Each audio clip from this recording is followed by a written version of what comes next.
Hello, welcome to the video. We've got Noor and Holly behind me. They're a little bit camera shy, running away.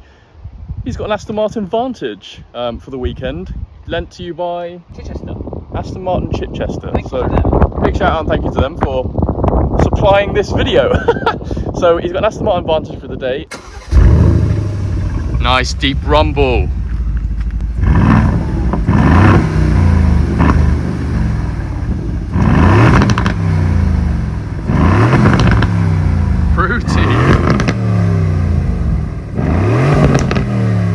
Yeah, so it's basically the same money as a GT4. You just wanted to test drive it and see what it's like versus a GT4. You've always been curious to see what these cars are like.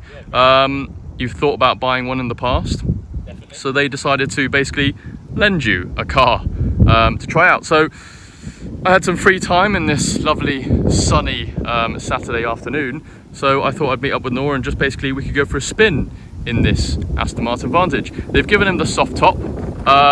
It's very, very lovely in today's weather, but in the UK, soft tops, convertibles just in general, it just rains all the time. Weather's always crap, especially in the winter months. Just doesn't really make much sense having a convertible, but today it just makes sense, and I've just sat in it and it feels absolutely lovely. So we'll be driving around with the convertible down, with the roof down.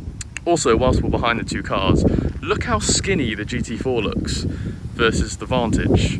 It just looks so much smaller. So if you didn't know already, these are roughly, what, £100,000? Basically sit within the same bracket as the GT4s, but the GT4 is a track purpose-built weapon. It's built to go around the track as fast as it can, mid-engined, 414 bhp, mine's the manual, but this is a GT cruiser. So it's got the same engine that lives in the Mercedes C63S, the AMG GT, GTR, those Mercedes cars. It's got the same engine, so the 4-litre bi-turbo V8.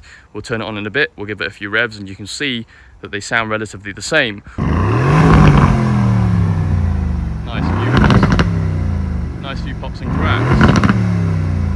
Although I think the exhaust on the Aston Martin is a little bit more fruity, but I think these cars, because they're more kind of GT focused, they're designed for driving in the south of France, doing long churner miles, but then when you want to have some fun in it, you can. I don't think, I mean, we'll find out when we go for a drive in it later, I don't think it's going to be as dramatic or as track focused to drive as a GT4, but we'll find out in a bit. So the colour is plasma blue, lovely white stitching, leather everywhere. It is a very, very nice car. Driving in front of it, it was very wide. I've just tried to take some photos of it with my camera. I don't think it's a very photogenic car. Like, it just doesn't seem to, the presence of it doesn't seem to come out on camera. And yeah, and you were saying today when you were driving, people don't look at it, which I actually find really bizarre. Given the colour, everyone looks at it. I mean, your GT4 is a bit garish, so you're probably used to people staring at it. But it's just a you know, a gentleman's car, and I really, really like these, and I prefer this kind of grille over the kind of silvery chrome one. But I really like them. I think Aston Martin did really well on this model over the previous generation. It just kind of looks a little bit more aggressive, and it's obviously done to kind of appeal to a different, bigger market. The wheels are also absolutely massive, 21s. They are absolutely huge. But yeah, quick short video. By the way, if you're not subscribed already to the channel, please do hit the subscribe button below. I think 90% of my viewers aren't subscribed, which is pretty bonkers.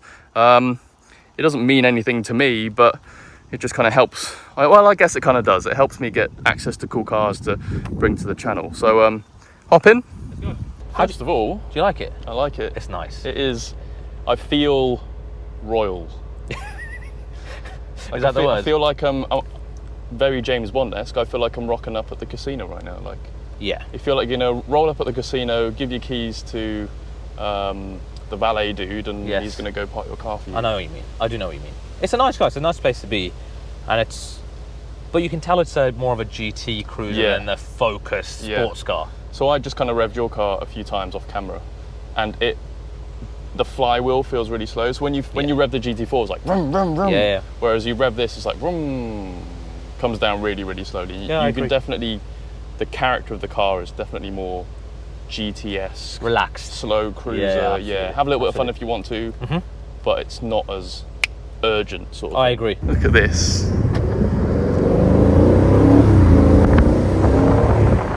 The roof down is so good.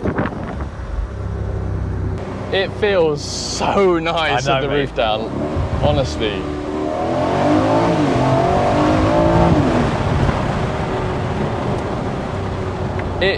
How can I explain it? Yeah, it adds a lot. It's quick, but it feels like the front bonnet feels so far away. Because it is. It just feels quite boaty, and I think I'm just hammering home the message here. It's definitely more of a GT cruiser than, you know, what we're used to, the track focus stuff. Yeah, I think the GT4, you need to remember, it is quite a focus. To be fair, yeah, it's a GT product, right? We're not really comparing. Yeah, it's not designed for the road. It's sort of, to a point, it's at the extreme of one end. Yeah. Towards the track side of things, whereas this sort of sits somewhere in the middle, I think. Yeah. Where it can, like I said, I think it can do both. Okay, so maybe more of a, I'm going to change the topic here, this or a 911. I definitely like agree with Carrera, you. right? Yeah, 100%. I think it's not GT4, like, it's not a GT4 competitor. It's a 911 Carrera S, yes. maybe. And I've driven a Carrera GTS, the new 992. That is definitely more focused, again, because Porsche are just really good at making good wafting cars that can also be proper track weapons. Absolutely. This is definitely still more lazy than a Carrera. I would agree. But it's a dying breed. The V8 is a dying breed, and that's what makes this so special.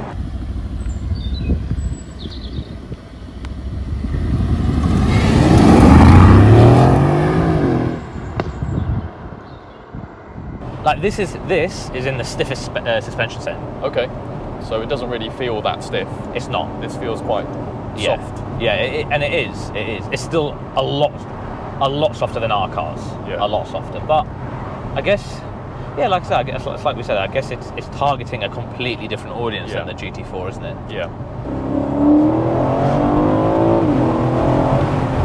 It's definitely quick. It's got some punch. AMG engine, isn't it? Yeah, but it's still. So my dad, viewers of the channel, OG viewers will know that my dad's got a C63S, the 205. So it's got the exact same engine. That's definitely got more urgency than this. Oh, do you reckon? Yeah, this feels more sporty because it's Sure. a two-seater layout, so you feel sporty. But I think that one is a bit more aggressively mapped. Okay, sure. Now, given that I don't own a C63S, I'm just kind of remembering when I've been in my dad's car, so you're relying massively on my memory skills here. It isn't that loud being here in the car than it is standing behind it. Okay. So there are differences. There are differences between the two. So I'm just trying to think, would I buy a C63S over one of these? I think I'd probably take the more yobbish C63S. I know what you mean. But this, I guess, this sort of demands a higher sort of premium, I think. Yeah. Because you are paying a lot for the brand as well. You are driving an Aston Martin. I'm kind of getting Bentley, is it built better? Bentley Continental vibes. Being Yes, this. yeah, This is definitely 100% built better. This is more than of the a AMG. much more luxury brand.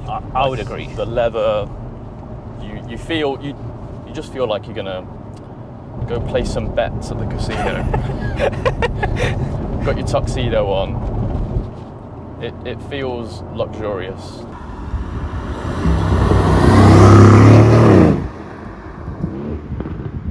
Yeah. I'd love to take this down to the south of France. Oh, it'd be such a good car to do that with. Lovely cruiser. What's the MPG like? Absolutely shocking, honest to God. Absolutely shocking. So currently, last 82 miles. Granted, I've been trying to find out just where. picked it up, I'm excited of enjoying it and stuff like that. And so we have been driving it at a decent pace. It's doing 13.5 mpg right in the last Horrific. 82 miles, which is pretty shocking. Horrific. Like that's our cars on full chat everywhere, and I haven't been like that on this car at all. But even on the motorway, when I was cruising at 70 miles an hour, it was looking at 26 mpg. Right. So it's still quite a bit worse than our cars, I think. Yeah.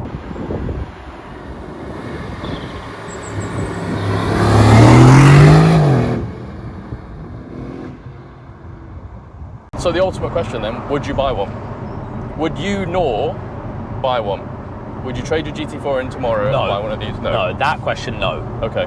Definitely not. I wouldn't trade in the GT4 over this. Okay. After, and again, like I have only had it for a few hours, but in those short amount of hours, I've come to the conclusion that I wouldn't trade my GT4 over this car. Okay. But Okay, yeah. there is a market for this car, I think. Like, Definitely, 100%. I like having a very track-focused car. Yep. It has the negatives, but I'm happy to deal with the negative because of the positive that it brings, the driving, how connected you feel, the engagement, the noise. I'm happy to deal with the negatives, but a lot of people might not. Don't want that, yeah. Exactly. So I honestly think it's a great car. Yeah, really it's really car. nice. It feels really, really luxurious and comfortable. Yeah. And like we'll go down this road, and it's a little bit twisty road, and you'll see how you feel about it. But I think it handles really well, considering like what the type of car it is. Yeah, it feels like it's handling really well, but I can't feel the feedback coming from it. Yeah, absolutely.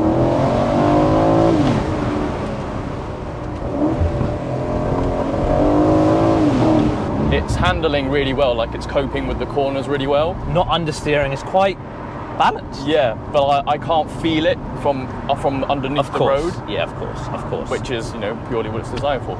Yeah. It will be interesting to see this Vantage versus the like the F1 edition that they've done. Yeah. That's kind of got a wing to it. I think it's a little bit more fruity, a bit more track focused. Yeah, It is the safety car for Formula One. Yeah, absolutely. That will be interesting to see, but I like it. I like the car. It's like you said, it's definitely got a market to it.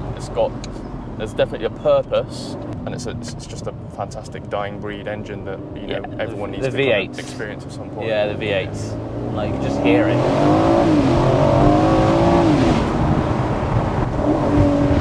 Oh, a few cracks.